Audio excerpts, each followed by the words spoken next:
The knock on our door sounded like it carried authority. Sharp, measured.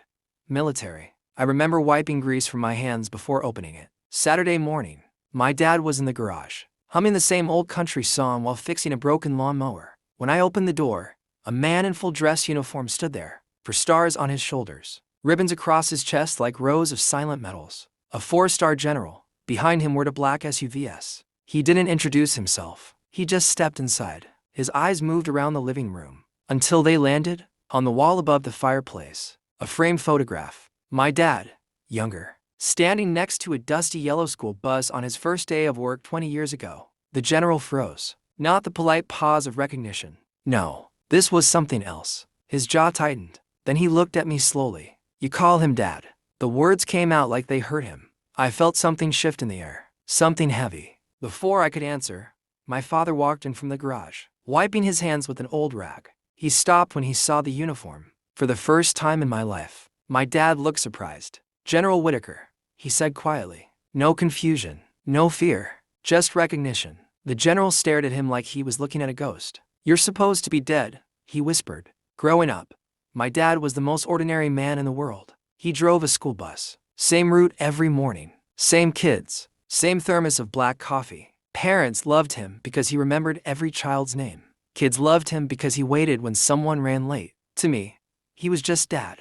Quiet, patient, the kind of man who fixed things without complaining. But there were small things, little cracks in the picture, like how he woke up before sunrise every day and ran 5 miles without ever training for it. Or how he could disassemble a rifle at my uncle's hunting cabin faster than anyone else there. Or how sometimes, late at night, he would sit at the kitchen table staring at nothing, like he was somewhere else. I never asked. He never explained. And honestly, I never suspected the truth. The betrayal started 2 weeks before the general arrived. My dad had a heart attack, collapsed right in the driveway after finishing his morning route. He survived, barely. While he was in the hospital, I came home to grab some clothes for him. That's when I found the box, hidden in the attic under old Christmas decorations. Inside were documents, military, classified, photos, maps, medals that had never been worn, and a name. Not the name I grew up with, a different one. Colonel Daniel Mercer, Special Operations, declared killed in action 21 years ago. Except the photo was unmistakable. It was my father. You don't mistake the eyes of the man who raised you. I spent the entire night reading. Piece by piece, the truth surfaced. He hadn't died. He had been betrayed. A mission gone wrong. Orders changed mid-operation. Extraction canceled. 3 men left behind. Only 1 survived. My father. And the man who signed the order, General Whitaker. When Dad woke up in the hospital, I asked him one question.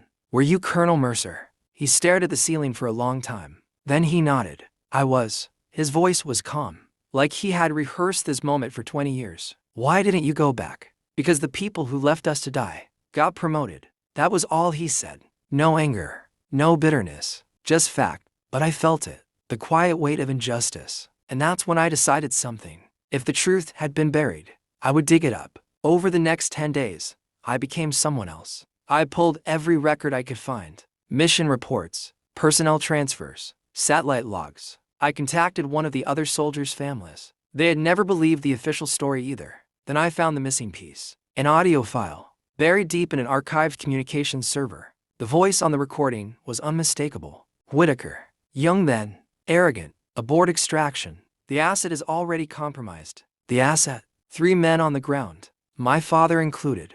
He sacrificed them to protect a political cover operation. And then he buried it. Promoted. Decorated. Untouchable. Until now. When the general showed up at our house, I knew why. Someone had told him my father was alive. Maybe the hospital records. Maybe the old network still watching. But he didn't expect what came next. I handed him a small flash drive. His eyes narrowed. What is this? Your past, I said. His expression didn't change until he saw the first file, the audio recording, his voice, his order.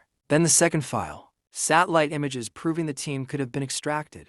Then the third, a prepared report, already sent. Pentagon, congressional oversight, 3 news networks, insurance, in case something happened to me. He looked up slowly. You think this ruins me? I leaned closer. No. I smiled. It ends you.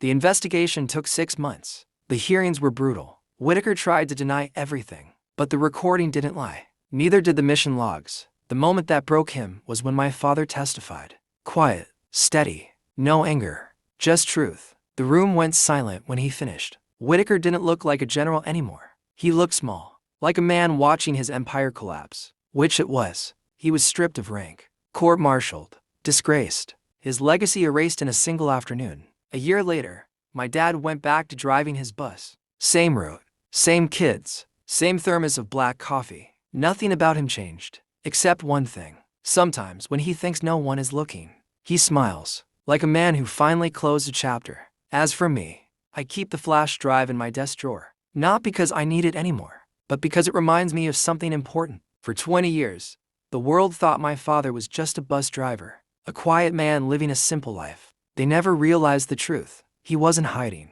He was waiting. And when the right moment came, we made sure the right man fell.